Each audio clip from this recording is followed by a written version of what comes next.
do contraste, né, do que é um mercado europeu de tecnologia de procurement e um mercado americano, que realmente é um mercado mais acelerado, né, um mercado, queira ou não, é o epicentro, né, do que está acontecendo nesse momento de inteligência artificial. Estava até com o meu sócio mais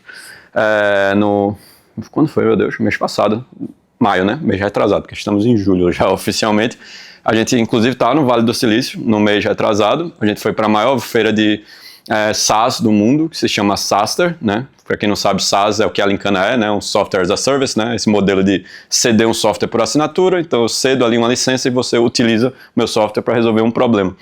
E nossa ideia foi exatamente entender o que estava acontecendo no mundo, que eu acho que todos vocês, né? Acho que Tânia deve falar, Bruno deve falar, que, cara, a gente está vivendo um shift de mudança de trabalho, assim, eu diria, extraordinário, por um lado, e ao mesmo tempo assustador, por outro, porque realmente está muito rápido e tem sido talvez muito implacável, no sentido de quantidade de informação que chega e tal, e caramba, e agora já é tudo agêntico, né? E agora é tudo automatizado, e a gente tá para trás, como é que a gente não fica para trás? Fulano já tá dizendo que tá falando desse jeito.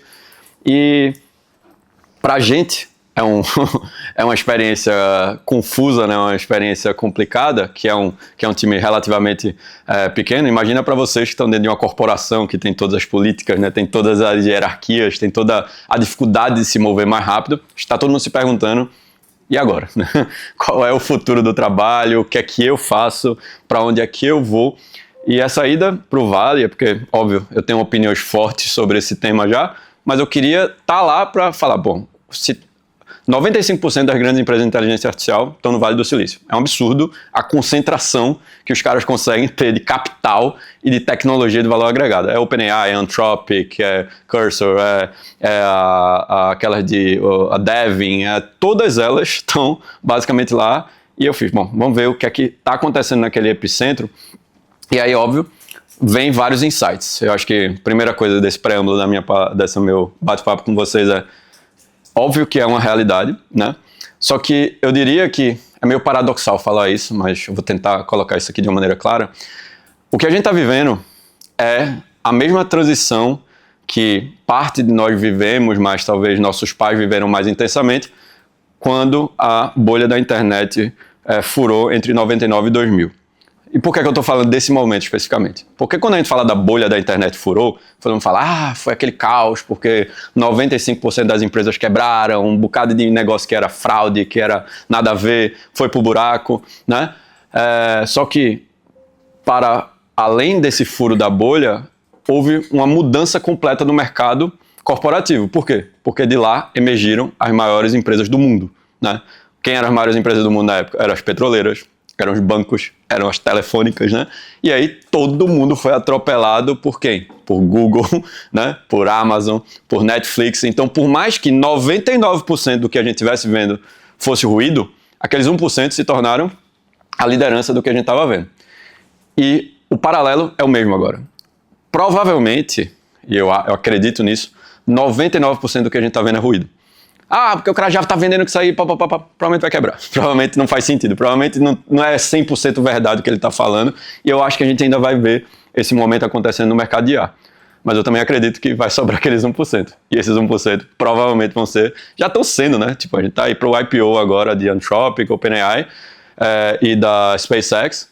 Juntos, somados, eles são maiores do que o IPO de todas as empresas da história americana, da Bolsa Americana combinadas.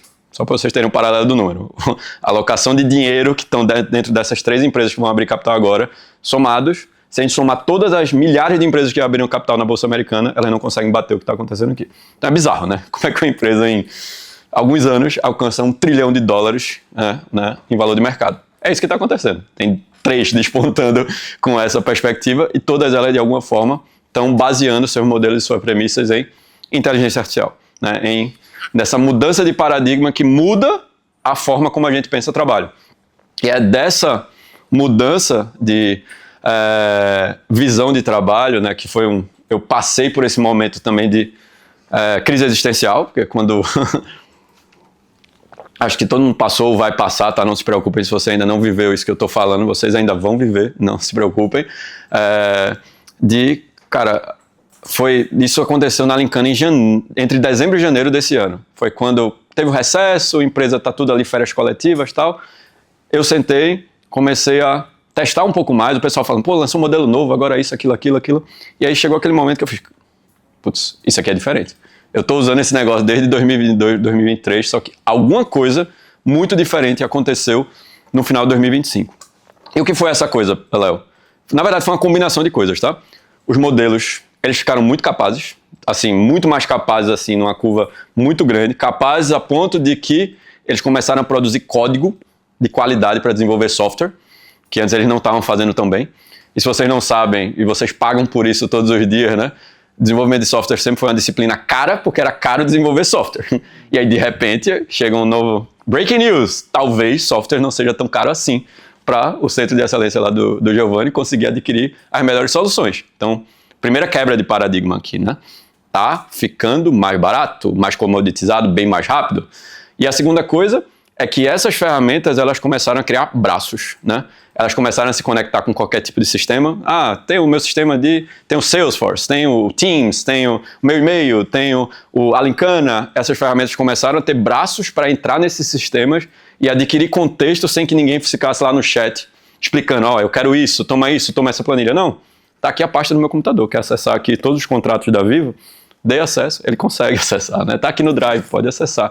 E essas ferramentas se provaram muito eficientes para analisar, extrair insight, criar informações, desenvolver aplicativos. E aí foi aquele susto assim, quando eu vi isso acontecendo dentro da Lincana, quando eu vi o que isso abria de margem, né, para a gente trabalhar, eu também entrei nessa crise, Bruno, de falar, poxa, mas culturalmente, na Lincana, a gente sempre teve esse negócio de nos gabar, era um orgulho nosso cultural de falar, nós somos uma empresa independente, né, Xandinho? Então, por exemplo, do ponto de vista de empresa de tecnologia, a Lincana é bem heterodoxa porque a gente não busca capital externo. Eu não tenho interesse em investidores externos, é uma empresa 100% controlada por mim, por meus sócios, e a nossa prioridade é fazer um produto de altíssima qualidade com um time altamente eficiente, altamente bem remunerado, pessoas extremamente capazes, mas um time enxuto, um time pequeno. Não quero um time grande porque eu acho que torna as coisas mais lentas, mais devagar. Então todo mundo é muito mão na massa na Lincana. Eu sou muito mão na massa. Eu estou no produto, eu atendo, de vez em quando, se um de vocês entrar lá no aplicativo do suporte, às vezes sou eu que estou lá, porque eu tenho minhas semanas que eu fico lá só para eu não perder essa empatia com o meu usuário. E essa pessoa mão na massa chegou assim um momento e percebeu que, cara, talvez tenha uma ferramenta que faça o meu trabalho mão na massa melhor do que eu. Ela é mais capaz de atender alguém no suporte. Ela é mais capaz de escrever o que a gente chama de card de produto para construir uma nova funcionalidade na Lincana, que é uma das minhas principais funções. Eu priorizo funcionalidades, idealizo, isso vai para desenvolvimento. Eu consigo dar contexto para ela fazer isso melhor do que eu.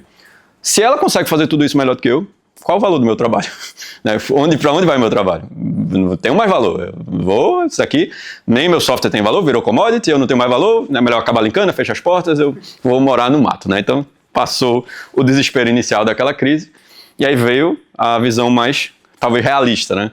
O que está acontecendo, isso é uma opinião minha, tá, pessoal? Mas é a forma como eu tentei racionalizar tudo isso, é que nosso trabalho, a gente pode dividir, talvez, em 3 pedacinhos. A gente tem o momento de planejar o que a gente vai fazer, né? Pô, vamos lá, definir estratégia, sei lá, POC, né? Vamos fazer uma POC com a startup, vamos planejar. Quais são as métricas, né? Quem é a empresa, quanto é que a gente vai pagar, quanto tempo vai durar. Isso é o planejamento. Depois tem a execução. Vamos fazer, mão na massa, testa, validou, não deu certo, volta, vai. E aí tem um processo interativo e contínuo de revisão, né? De melhoria contínua. Quase o PDCA ali, né? Como a gente tem em metodologia corporativa. Então, a gente planeja, a gente executa, a gente revisa. O que foi a nossa grande janela de oportunidade é entender que dessas 3 etapas, se a gente realizar a primeira etapa muito bem e a última etapa muito bem, a IA pode pintar e bordar nessa etapa aqui no meio. Então, quando a gente se coloca como um grande arquiteto, um grande planejador, um grande orquestrador de demandas e de processos, e a gente revisa continuamente esses processos e garante que eles estão rodando da maneira mais otimizada, da melhor maneira possível, a IA, com esse contexto, com acesso às ferramentas que ela precisa, ela vai realizar o trabalho bem mais rápido e bem melhor do que você. Não duvide disso. Ah, não, mas meu trabalho é muito especial. Não é. Você não é especial. Qualquer coisa que é verificável o suficiente para você dizer, conseguir traduzir isso em algo que pode virar um objetivo para o IA, eventualmente vai ser automatizável. Algumas coisas são mais fáceis, outras são um pouco mais difíceis, mas Andrew Karpathy, que foi um dos fundadores da OpenAI e hoje está na Anthropic, ele fala exatamente isso. Eventualmente tudo vai virar um algoritmo e vai ser executável por máquinas, e é nosso papel sermos bons arquitetos dessas estruturas que vão ser construídas. Porque da mesma forma que esse negócio é muito poderoso para produzir bons trabalhos, ele também expande os maus trabalhos. Se você usar a IA de maneira desleixada, de qualquer jeito, querendo forçar ali resultados sem ter muita noção do que você está fazendo, você gera o que o pessoal lá no Vale chama de slop, né? De desleixo. Aí sabe aquele negócio que parece bom, mas quando você vai ler o relatório, você vai ler o PowerPoint, tá cheio de... Caramba, que diabo é isso? Por que ele botou isso? Que número é esse? E aí você vai ver que aquele negócio não está refinado. Então ela é um... Teve um cara chamado Fábio Akita que ele falou que a IA é o espelho do tipo de profissional que você é. Se você é um bom profissional, você vai voar com inteligência artificial. Se você é um profissional preguiçoso, indisciplinado, que quer respostas fáceis, ela vai também botar uma lupa e aí vai expandir. Você vai produzir muito trabalho ruim bem mais rápido e com muito mais escala. Isso eventualmente vai cobrar um preço, porque está todo mundo usando as mesmas ferramentas. Então essas coisas vão... Ah, mas eu comecei antes, eu sou mais esperto. Isso vai se equilibrar. Não ache que existem respostas fáceis.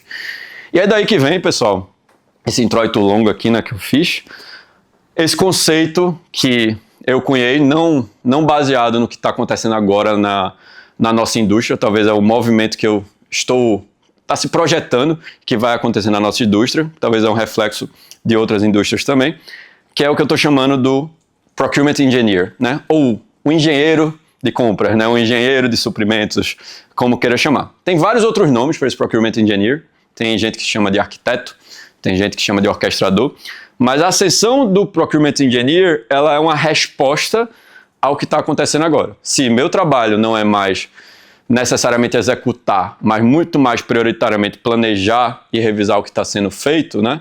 Como é que eu repenso o meu trabalho, né? Eu sou comprador, né? Só que comprador, assim, eu sou comprador, meu trabalho é comprar. Eu vou lá, eu compro, eu vou mandar o e-mail, eu vou pedir proposta, eu vou analisar essa proposta, eu vou comparar as 3 que eu pedi, eu vou ver qual foi a que me entregou o melhor custo de oportunidade, o melhor TCO, enfim, como queira, qual metodologia você vai usar. Só que esse paradigma está mudando. Rapidamente, mas está mudando. E é sobre isso que eu quero, talvez, provocar vocês hoje, né? A ideia aqui não é assustar nem deixar ninguém ansioso, mas talvez dar um pouco do espelho da visão, ou pelo menos da visão que eu entendo que para onde o nosso mercado de procurement está indo e para onde eu entendo também que a Lincana vai precisar ir para acompanhar esse mercado, certo? Então, a gente teve essa transição, né, que foi muito forte, principalmente nos últimos 2 anos, mais ainda, como eu falei, de 2025 para cá, do final de 2025 para cá, e aí a gente saiu, né, daquele paradigma.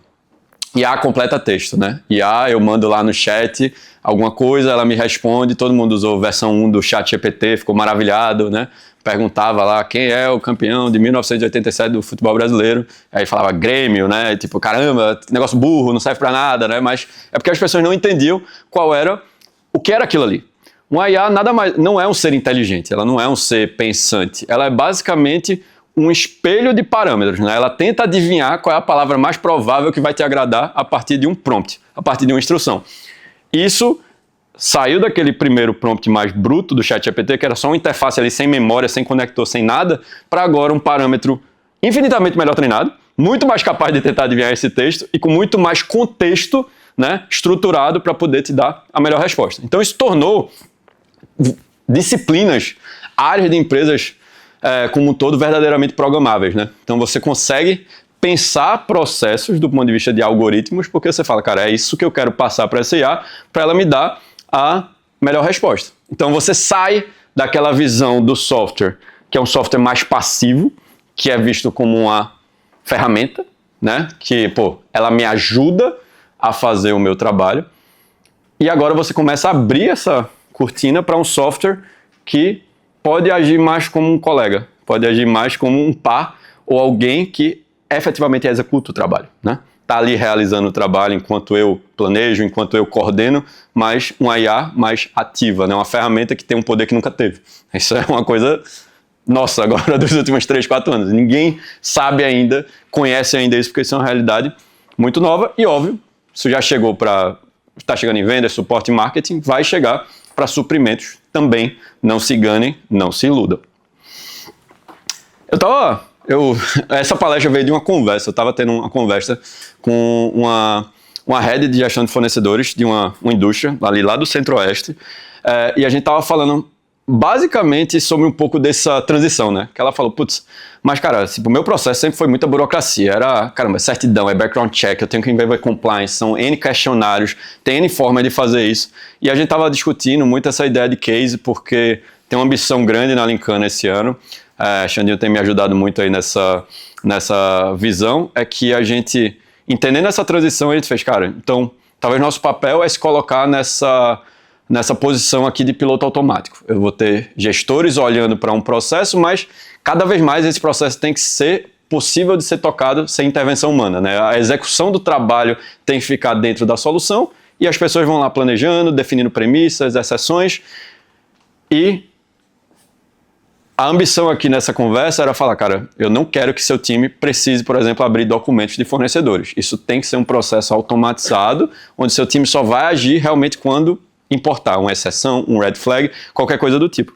E aí, ela soltou essa frase que eu gravei, que eu vou escrever um artigo sobre isso, essa minha palestra, na verdade, é sobre um artigo que eu escrevi há 1 mês e meio atrás, e ela falou, poxa, então, teoricamente, eu não preciso que meu time efetivamente revise documentos nesse paradigma aqui, né? Ele que vá lá, abra o documento e diga, isso aqui é uma certidão, isso aqui é o contrato social, esse é o representante legal do contrato. Então, se aquilo ali que a gente estava discutindo estava se tornando realidade, essa pergunta dela com certeza fazia sentido. Só que a resposta para essa pergunta não é fácil, porque ela tem 2 versões, né? A versão curta, ou talvez de horizonte, né, falando para onde o mundo vai, realmente não precisa. O mundo vai caminhar para que isso não seja mais uma realidade. A resposta longa é que, na verdade, os times vão se reorganizar, porque não é que, então lascou, né? Tipo, aqui estou conversando com 13 pessoas, então daqui a 3 anos, aí substituiu todo mundo, né? Vai ter, sei lá, Bruno, Tânia, vai ter mais 2, ali tem o Giovanni, mas o time todo foi embora. Na verdade, não. Mas o que vai embora é um tipo de profissional.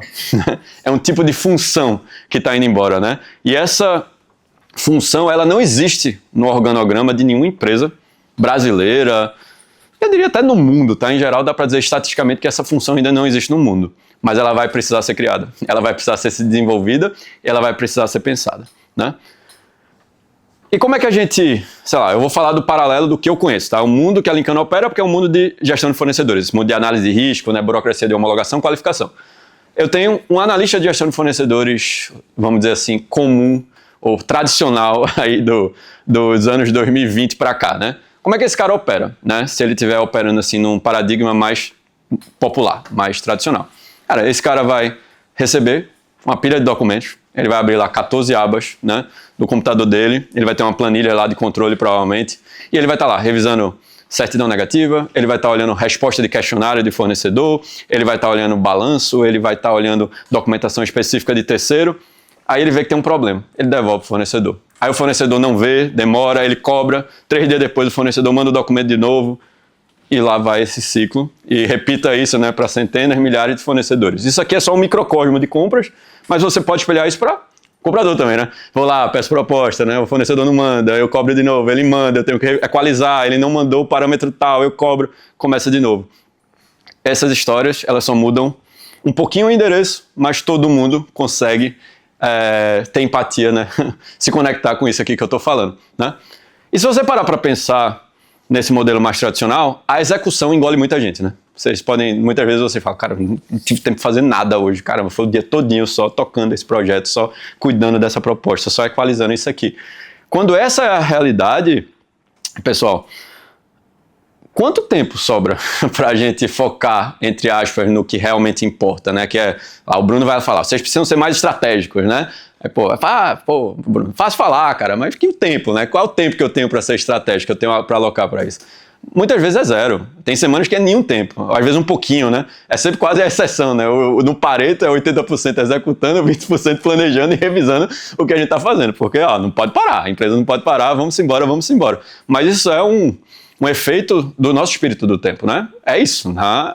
Eu me pego também com essa mesma discussão. Cara, eu preciso parar para repensar isso aqui que eu estou fazendo. Isso não é A gente brinca muito que tem a empresa inteligente e a empresa burra, né? Se você por muito tempo insiste num processo e não melhora ele, você está trabalhando de maneira burra, né? Você precisa entender, cara, existem formas melhores de trabalhar e não é alguém que precisa me dizer isso. Eu sou o dono desse processo, eu sou o maior responsável por estar sempre questionando a minha forma de trabalho, né? Porque eu preciso, eu sou responsável por encontrar esse tempo, não é meu chefe, não é meu líder, sou eu que tenho que saber que a qualidade do meu trabalho só aumenta se eu encontrar esses polos aqui, para que isso aqui não seja zero ou próximo de zero, tá?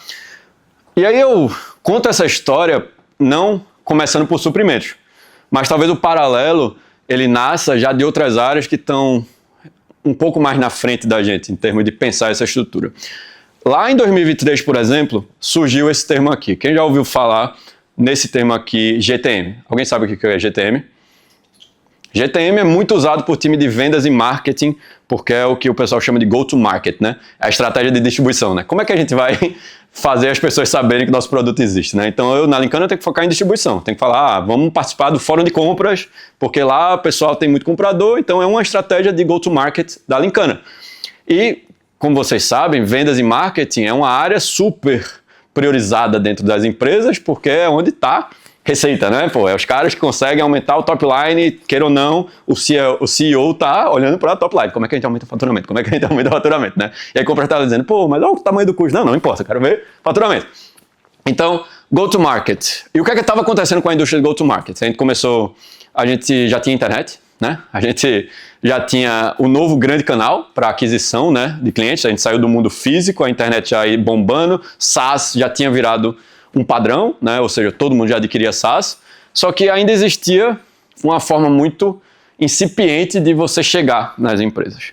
E aí foi quando o pessoal fez, pô, mas a gente não precisa mais que pessoas façam esse trabalho. Por que não a gente criar, usar máquinas para que esse trabalho aconteça? E aí, para azar do comprador, surgiu essa função, essa ideia do Go-to-Market Engineer, que ele fala, cara, ele na verdade é um arquiteto. Ele sabe o que ele faz, Giovanni? Ele cria réguas de automação para ficar disparando e-mail para você, LinkedIn e tal. Aí você fala, caramba, olha esse cara me mandando e-mail de novo. Ele não está mandando nada para você. Aquilo ali é spam, aquilo ali é... Os bem feitos tem até uma cara mais legal, né? Você até fica à vontade de responder, mas em geral é muita porcaria, né? O comprador só fica lá, spam, né? Só encheção de saco no LinkedIn, no e-mail, em tudo que é canto. Por quê?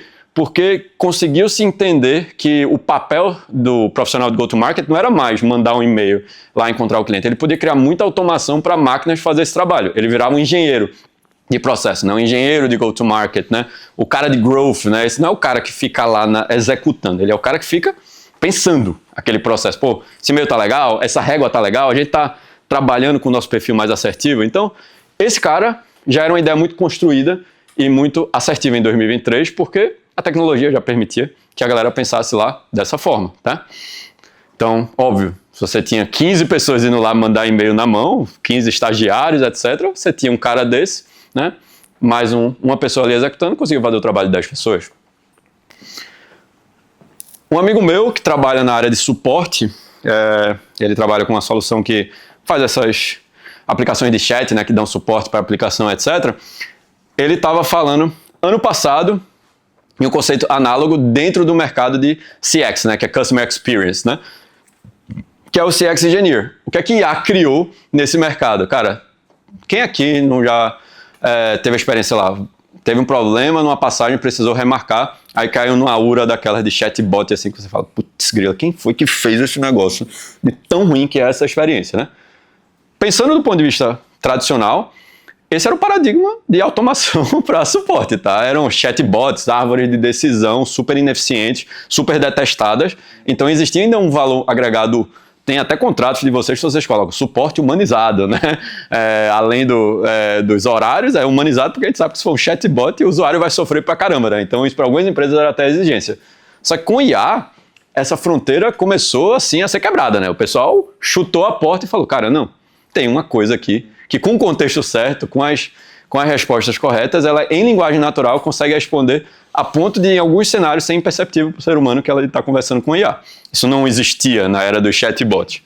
E aí esse CX Engineer deixa de ser o cara que responde a pessoa no chat, ele passa a ser o cara que fica lá olhando o que a IA está fazendo e falando, caramba, ela não ensinou aqui. Porque ela não tem um contexto dessa base de conhecimento. O tom de voz não está assertivo com o tom de voz da telefônica. Vamos criar aqui um documento de tom de voz que toda vez que ela for responder, ela tem que respeitar isso aqui. Ela não pode falar palavrão. Ela não pode, quando o usuário falar algum palavrão, ela já tem que falar, opa, tem que ir para um ser humano que esse cara aqui não está tão feliz. Então, você vai trabalhando esse processo, mas tem um profissional que tem que estar olhando para esse processo e tem que estar pensando isso todos os dias, porque senão volta para aquilo que eu falei, volta para o desleixo, né? Vai acontecer também. Tem um cara que eu ri esse ano, porque o cara falou, tem uma discussão muito grande no mundo de startups que é o budget para tokens, né? Pô, legal, IA, mas pô, é caro, né? Se você usar muito, né? Pô, vai dar um budget para cada profissional. O cara falou, não tem problema. Se você está sem tokens, é só você usar os tokens da Taco Bell. Então o cara estava falando lá com a IA da Taco Bell lá nos Estados Unidos, e ele pedia, por favor, resolva essa equação de 10º grau, não sei o que lá. Ela, tudo bem. Aí parava de atender ele e dava uma resposta lá. Por quê? Porque não estava bem feito, não estava bem amarrado. Então, óbvio, tem esses exploits, tem os hacks, né? Tem a galera que vaza código, tudo isso, porque não é que é barato, que se torna fácil, que se torna seguro, que se torna onipresente de maneira automática. A gente precisa de engenheiros pensando nesses processos, que conheçam do processo, conheçam das necessidades de negócio e tomem as decisões certas. Isso aqui estava sendo falado ano passado, né? Só que aí vocês veem o mesmo padrão, né? A gente está vendo aqui histórias muito parecidas, né? Movimentos que levam à mesma ideia. Poxa, eu tenho uma função e ela basicamente deixa de ser um papel humano de execução, mas é uma função que eu consigo transformar num programa, né? É uma função programável, né? Eu posso transformar isso aqui quase numa equação, né? Nesses cenários eu quero que a coisa pense dessa forma, quando vier essa exceção eu quero que a coisa funcione dessa forma. Isso basicamente é engenharia. Engenharia é basicamente montar essas premissas, né? Pensar nesse processo, é feita a construção de um prédio. Todo prédio é igual? Não. Mas a premissa de construção de um prédio, ela é muito similar. A teoria de construção civil para se construir um prédio que não caia, né, desse tamanho aqui, tem fundamentos programáveis, né? A pessoa pode testar, esse prédio é seguro? Vamos ver, o pé direito está aqui, tem viga, tem nananana, né? Nossos amigos modulares estão seguindo esse critério. Então, esse padrão está virando um padrão dentro do mercado corporativo e, obviamente, isso também vai se tornar um padrão dentro de procurement, né? Dentro de suprimentos, dentro das áreas de compra, gestão de fornecedores, contratos e afins, né? E por que isso vai acontecer? Porque a gente pode dizer, mas tem muita coisa que precisa acontecer antes. Por que isso é relevante? Aí a gente volta para o nosso mundo, que não é um mundo monárquico, não é um mundo fascista, não é um... Quer dizer, tem alguns polos assim, mas é um mundo eminentemente capitalista, que a lógica econômica é o que impera, né? A nossa relação linkana telefônica é uma relação comercial, né? Vocês precisam resolver um problema, eu tenho uma solução, a gente faz uma troca. E, óbvio, existe uma janela de oportunidade gigantesca em termos de mercado. Isso aqui foi um mapa feito pela Sequoia, que é um dos maiores fundos de venture capital lá dos Estados Unidos, e eles mapearam que o tamanho da indústria de serviços de procurement no mundo, ou seja, tudo que acontece não por software, por ferramenta, mas por serviço, né? Seja por folha das empresas, seja por terceirizados, consultorias, né? Que prestam serviço dentro desse ecossistema de compras, hoje está numa escala de grandeza de em torno de 200 bilhões de dólares.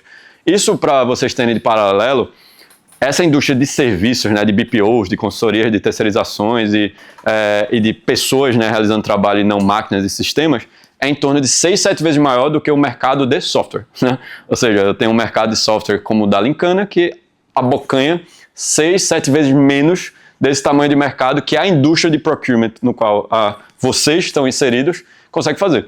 Então, se esse é o tamanho da oportunidade, vocês podem ter certeza, vai existir demanda, né? Se existe demanda, a oferta vai chegar também, porque quem é que não quer um pedaço desse negócio aqui? Quem que não quer ter um sistema que tira o consultor, faz bem mais rápido, faz bem mais barato?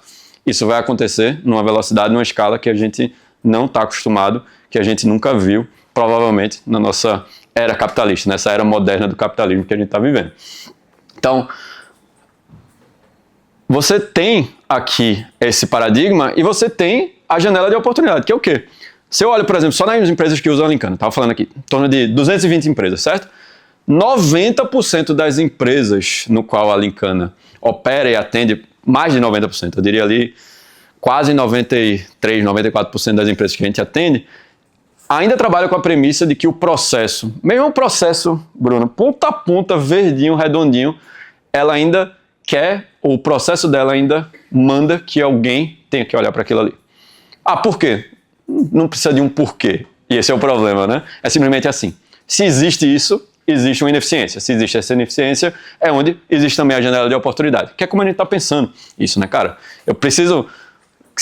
eu não posso forçar a empresa a querer esse paradigma, mas se ela quiser, eu preciso ter uma solução que esteja pronta para atender essa nova demanda, né? Se ela faz, poxa, eu tô feliz em se o processo estiver tudo verdinho, ninguém precisa olhar, eu só preciso olhar para o de alto risco, que tem exceção, isso. Precisa existir ferramentas, tecnologia que entregue essa vontade, né? Que resolva esse problema aqui. E é dentro dessa grande indústria de procurement de 200 bilhões de dólares que esse pedacinho aqui também é onde a gente olha, por exemplo, dentro do cenário da Lincana e que a gente entra nesse cargo, né, que não existe ainda. Quantos Procurement Engineers você já contratou aí nos últimos 6 meses? Ainda nenhum, né? Não existe, né? Eu não espero que exista ainda. Mas é esse cara, ou essa mulher, ou esse profissional, essa função, que é uma função híbrida. Óbvio, em cenários ela executa, mas ela primordialmente, ela é dona, ela é arquiteta do processo, seja política de risco, seja entender as melhores formas de modelar a gestão de categorias, strategic sourcing, TCO, ela consegue desenhar essa árvore de decisões, de processos, de políticas, e não só desenhar, porque eu sempre brinco na Lincana que eu falo, criar é fácil, mas eu valorizo muito o pessoal que está disposto a olhar para o processo e a jogar coisa fora, e falar, isso aqui não faz mais sentido, foi feito há 10 anos atrás, não é possível que a gente esteja fazendo assim. É engraçado, né, como a empresa tem facilidade de criar, mas é uma dificuldade de mudar ou de falar, vamos simplesmente parar de fazer isso. Principalmente normativa, política de compliance, né, normativo XPTO, cara, é um Deus nos acuda. E queira ou não, esse engenheiro, essa engenheira, ela precisa entender que o papel dela é exatamente tocar nessa ferida. Porque se a tecnologia está mudando, as ferramentas estão mudando e os processos não mudam, não adianta nada. Você fica para trás muito rápido. E se você está engolido pela execução, você não tem tempo para pensar nisso também. Então, é um ciclo vicioso que se retroalimenta. Então, você quer uma função que seja muito mais focada em orquestrar as ferramentas, em repensar os processos, em redefinir o que precisa ser feito, e medir qualidade. Não, se o volume, está acontecendo, não importa, mas está resolvendo o problema de negócio? Está agregando o valor que a gente gostaria? Se não, vamos repensar, vamos mudar, né? E, óbvio, quando eu falo Procurement Engineer, ou engenheiro de compras, né, ou engenheiro de suprimentos, eu estou falando do termo guarda-chuva, né? Tipo, é essa função inteira que eu acho que todos vocês aqui, né? Todos nós somos, de alguma forma, Procurement Engineers, né?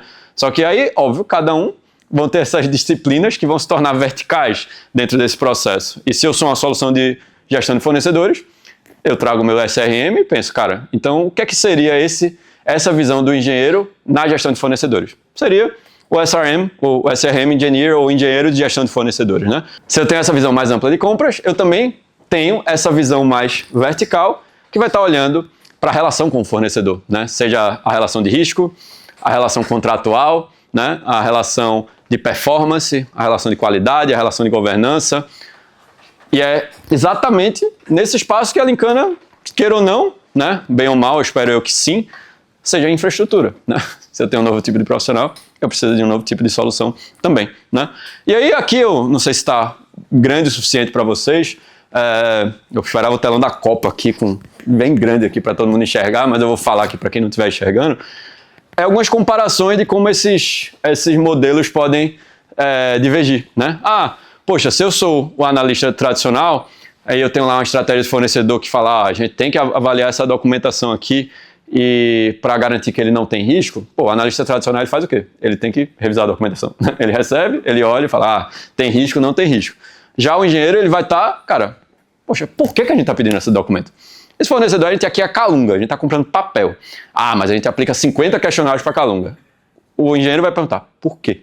Eu até entendo que a gente peça 50 questionários para a Lincana, porque a Lincana é um software, tem acesso a dados da telefônica, isso aqui e aquilo. Mas a gente está comprando resma de papel aqui. Se a Calunga explodir amanhã, qual o risco que isso gera para a telefônica? A gente vai ter que achar outro fornecedor. É difícil achar um fornecedor de resma de papel? Talvez não. Então, essas perguntas, elas surgem com muito pouca frequência, né? Esse questionamento. Por quê? Porque a gente está, mais uma vez, trabalhando nesse paradigma tradicional. Então a gente não pergunta os porquês, a nossa estrutura de conhecimento ela é muito pulverizada, pô, a gente está muito eminentemente no Word, no Excel, na planilha, e a gente fica muito preso, né? Ah, não, tem que mexer ali naquela planilha lá do Gabriel. Putz, aquela planilha, bicho, eu tenho até medo de mexer, porque senão ela explode, né? Porque ela tem tanta fórmula que não sei o quê, papapá. Então, isso ainda é o paradigma, né? Você não tem, cara, tem uma base de conhecimento viva, estruturada, com dados limpos, né? A gente sabe que, pô, qualquer software ali pode conectar nessa base rapidamente, pegar um contexto de telefônica, rapidamente a nossa empresa ela é virtual, tem um cérebro virtual ali acessível a qualquer momento. A gente sabe que isso não é verdade, né? Mas é para esse mundo que a gente precisa apontar a nossa prioridade, né? Porque se nosso trabalho aqui, né, o que a gente chama de orquestração é, meu papel é lá, passou na homologação, vou lá, eu vou criar o cadastro manualmente, vou lá no RP, eu crio, não, teve uma atualização aqui, sou eu que vou fazer esse negócio.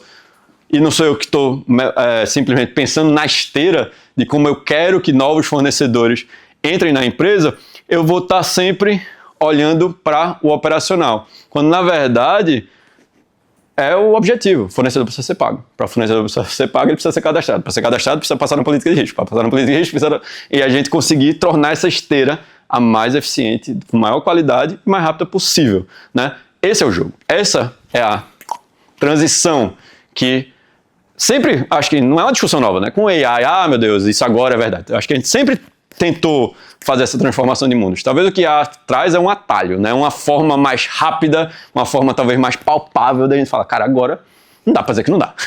Não dá para dizer que não tem ferramenta a um custo acessível para a gente conseguir tornar esses nossos sonhos, essa nossa estratégia, uma realidade. É sobre esse ponto. A gente não... A forma como a gente pensa estratégia na Linkana tem dois prismas, né? Tem, beleza, o que queremos encontrar de resultado de negócio, né? Tipo, ao longo de um ano. E eu acho que tem o que a gente chama de valores ou de cultura na empresa. A gente, na verdade, simplificou tudo na Linkana e a gente só tem um valor na Linkana, que é o que a gente chama de ser Lean, né? O Lean é uma cultura japonesa, ainda industrial lá da Toyota, mas é muito baseada nessa questão de eficiência, melhoria contínua, né? Kaizen, 1% melhor todo dia, aprender com erros, testar rápido. Então, o Lean é o que domina a Linkana. E o que é que isso traduz na prática? É que o nosso foco não é otimizar para resultados no sentido de, precisamos bater essa meta aqui de receita. Porque eu não estou disposto a fazer isso a qualquer custo. Cheguei na minha meta de receita, mas foi ineficiente pra caramba, eu gastei milhares de reais, eu quebrei um bocado de coisa, mas eu bati a meta. Tem muita empresa que fala, beleza, então bateu? Vamos vibrar. Não, o Lean é um foco no processo. Se você otimizar para o processo correto, inevitavelmente você vai alcançar um bom resultado. E se não alcançou, isso não importa. Você tem que garantir que você continua muito rigoroso com um bom processo. Porque tem um cara, o Tobias da Shopify, ele fala um negócio muito certo. Uma vez que um número vira uma meta, ele deixa de ser relevante. Porque todo mundo vai encontrar todas as formas mais bizarras de distorcer ou de encontrar a forma de bater aquele número, nem que seja para torturar aquele número até ele dizer o que a gente quer, né? A gente quer que clientes... NPS de concessionária de carro, né? NPS aqui é altíssimo, é tanto, tá ligado? Aí o cara faz um bocado de agrado, não sei o que, tarará, né? Aí chega lá no final e fala, bicho, por favor, responde aí, porque não sei o que, isso aqui vai... Quem é que vai responder? Não. Mas tá distorcido o número, né? Se alguém falar, não, o atendimento é excelente. Não, às vezes é outra coisa, é um outro espírito que tá mudando aquilo ali. E eu contei essa história porque eu escrevo cartas estratégicas trimestrais na Linkana, dizendo, galera, a gente quer fazer isso. Do ponto de vista de negócio é isso, do ponto de vista de produto a gente vai para essa direção, e aí depois do trimestre, a gente está chegando agora no pós-mortem, né? Eu vou agora falar, e aí, o que é que deu certo, o que é que deu errado. Só que era muito isso, a gente tinha um tópico de go-to-market, distribuição, e um tópico de produto, né? O que a gente vai fazer em produto. Para essa carta agora, eu fiz, caramba, eu preciso abrir espaço para processo. Porque se a gente não se provocar e colocar como objetivo, por exemplo, lançou a gente usa Anthropic, né? A gente usa o Claude internamente como principal ferramenta de inteligência artificial. Semana passada eles lançaram uma versão do Claude que você pode interagir direto no Slack, que é o Teams de vocês, é o nosso Slack, né? E aí ele é um agente que tem acesso a todas as ferramentas que ele precisa, mas ele pode estar pronto para trabalhar com um colega lá. Eu testei aquilo ali, eu fiz, caramba, mas isso aqui o povo pode variar, faz 10 dias já que isso foi lançado. Ninguém na Linkana está usando. Fala, caramba, se eu não arrumar espaço para parar, para rever o nosso processo e ver se isso aqui é algo que pode tornar, por exemplo, nosso processo de triagem de bugs na aplicação muito mais rápido, provavelmente eu vou perder muito tempo. Então, isso é só para dizer o quão importante é a gente revisitar processos. Para mim é tão importante que eu falo, cara, eu vou ter que colocar isso na carta estratégica para eu não esquecer, para ninguém esquecer que a gente tem que ter objetivos específicos, né? Não de processo por processo, mas quais são os resultados que a gente quer gerar. Quer continuar um time pequeno, eficiente. Como a gente consegue usar as novas ferramentas para fazer com que isso dê certo, né? Então, a infraestrutura de inteligência artificial é o que vai liberar o profissional para subir, né? Tipo, eu tô me sentindo sobrecarregado, culpa sua. Você tá deixando o teu processo se afogar e você não tá arrumando um mecanismo para parar um pouquinho, revisar aquilo ali e aí, consequentemente, ter o tempo que você precisa para focar no que realmente importa, né? Os exemplos das oportunidades que a gente tem, eu como provedor de soluções, eu também tenho que pensar, porque é essas provocações que vão surgir. Talvez vocês nem estejam pensando nisso ainda, mas quando eu falo, pô, faz sentido pra caramba. Eu não queria ter que ser um especialista em Linkana para saber usar bem a Linkana. E realmente não precisa, não deveria. E eu preciso ter a ambição de tornar isso uma realidade, né? Então, em linhas gerais, pessoal, e encerrando aqui essa minha fala longa, desculpa que eu falo... Bom, mas foi vocês também que pediram, né? Então, vocês vieram aqui para me ouvir falar, vocês vão ouvir também. A função, ela está realmente criando uma árvore aqui, ela está se bifurcando. Né? A gente saiu daquela, quase como um Y, não tem a carreira Y, né? A gente tem também essa bifurcação Y dessa geração aí do que está acontecendo. Então, a gente realmente, eu agora enxergo esse horizonte, até para grandes empresas, até no mercado enterprise, até em mercados que demoram mais tempo, né, para absorver essas mudanças, que o trabalho manual, a ordem do dia de ser você o grande executor do processo, ele vai desaparecer. E eu não acho que é mais de 10 anos, 20 anos, eu acho que esse movimento já está acontecendo em várias empresas. Os próximos 2 anos, assim, vão ser bizarros, assim, né, em questão de transformação. Eu sei disso porque numa empresa, num universo menor como a Linkana, tô mentindo, Xandinho, o quanto o trabalho já mudou, assim, a ponto de, a API lá da Anthropic caiu. Aí o pessoal fala, putz, eu não consigo mais trabalhar, porque tudo que eu faço, eu estou usando esse negócio aqui como engenharia. Então, eu cria até uma dependência perigosa, né? Tanto de custo, de infraestrutura, você fala, caramba, eu dependo muito desse negócio hoje para trabalhar, né? E é isso, né? Então, a mensagem aqui é de, cara, não é sai a pessoa, sai a função, eu sou demitido, eu perdi o emprego. É você entender que o que vão precisar de mim é um tipo de trabalho diferente. Eu preciso ter a cabeça mais de engenheiro, menos a cabeça do executor, né? Menos analista, mais o engenheiro, mais o arquiteto, mais o orquestrador. Esse é o horizonte, né? Eu não estou falando isso da boca para fora, tá? Eu tinha uma crença que falei, putz, então, usando IA, se até a Linkana que é o time menor, vai ficar menor ainda, né? Porque eu vou sair demitindo gente.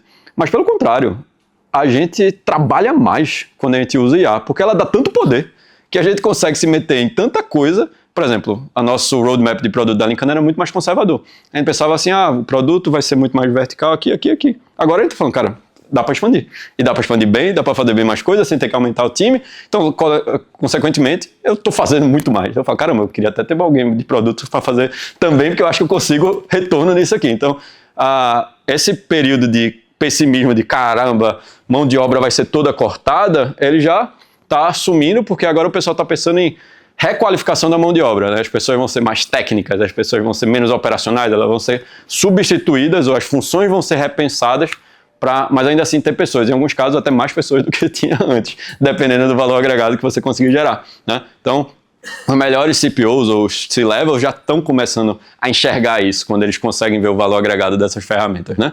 E óbvio, mudou a função, tem que mudar a infraestrutura. Então, em resumo, o que é que está mudando para uma empresa como a Linkana, como uma startup como a Linkana? Se antes a gente era a solução que ajudava vocês a fazer o trabalho, eu ajudo vocês a homologar fornecedores. Agora, eu tenho cada vez mais ser capaz de ser a solução que faz o trabalho, né? Eu homologo o fornecedor por você dentro dos seus limites, das suas regras, das suas políticas, mas no limite eu consigo homologar por você. Eu quero um dashboard, né? Maravilhoso, porque eu vou fazer minhas queries, jogar no Metabase. Legal, mas o que você quer, na verdade, é a resposta a perguntas, do tipo, quantos fornecedores, né, de alto risco eu homologuei nos últimos 30 dias? Isso é uma resposta óbvia, clara, como se fosse perguntando para um colega em linguagem natural, não ter que ir lá filtrar 50 tabelas de dashboards. É para lá que eu quero levar a Linkana. Eu tenho o meu dashboard hoje, mas eu preciso também responder esse tipo de resposta, né? Eu peguei meu processo aqui, não sei se ele é bom, se ele é ruim, mas eu vou jogar ele dentro da Linkana. Beleza, a Lincoln vai até dizer, ó, eu automatizo processos, né? Se for bom ou for ruim, é muita responsabilidade do meu cliente, falando daquele negócio de configuração. Não! Eu tenho que ser a solução que ajuda a definir a melhor prática. Tenho 200 clientes aqui. Como é que eu não me coloco na posição de direcionar o meu cliente para a melhor prática? Né? Eu preciso fazer isso de maneira bem mais acelerada. Então, a verdade é que nem todo mundo, pessoal, vai caminhar nessa direção, tá? Não é que todos serão salvos, né? Tem bot salva-vida para todo mundo, né? Mas a verdade é que a empresa tem uma responsabilidade também muito grande nesse sentido, né? O profissional precisa enxergar esse movimento, mas é uma provocação também institucional aqui para as empresas, Tânia, que ela, mais do que botar isso no nome ou no job description, né? Mas para além de formalizar, é começar a querer desenhar as áreas e as funções já olhando para esse horizonte de geração de valor agregado. Porque se você ficar muito parado no tempo, esperando, tentando ver o que é que vai acontecer, e outros começarem a fazer na sua frente, a velocidade com que as coisas estão andando, você vai ficar para trás mais rápido ainda do que você estava antes, né? Então, a pergunta de como a empresa está lidando com isso, ela é super importante. Então, as lideranças têm que questionar, as pessoas no time têm que questionar, né? Porque isso já está acontecendo, já é uma realidade e não vai parar, tá? Não é um fad, né? Então, por muito tempo, pessoal, procurement sempre foi visto assim como um centro de custo, né? Uma área ali, uma área burocrática, poxa, back-end, né? Sempre teve aquela, procurement não senta na mesa, cara, a gente precisa de achar mais espaço para procurement, mas eu diria que isso também é um pouco a responsabilidade dos próprios profissionais que construíram o procurement, né? Eu vejo muita empresa em que procurement se coloca numa redoma, né? Não. Isso aqui é a prioridade do negócio, mas a prioridade de compras é essa. Como assim, né? A prioridade de compras é a prioridade do negócio, né? Compras serve ao negócio. Quanto mais próximo compras está do negócio, mais valor compra gera. E eu senti que quanto mais essas distâncias aconteciam, principalmente em estruturas muito burocráticas, mais procurement se tornava menos estratégico, né? Mais procurement perdia esse espaço na mesa, porque era visto, caramba, vai ter que falar lá com o time de compras, né? Aí vira, parece que uma guerra, né? Tipo, o marketing quer contratar a solução. Mas lá vai Tânia, velho, ela vai lá me perturbar, porque tem gestão de fornecedores, né?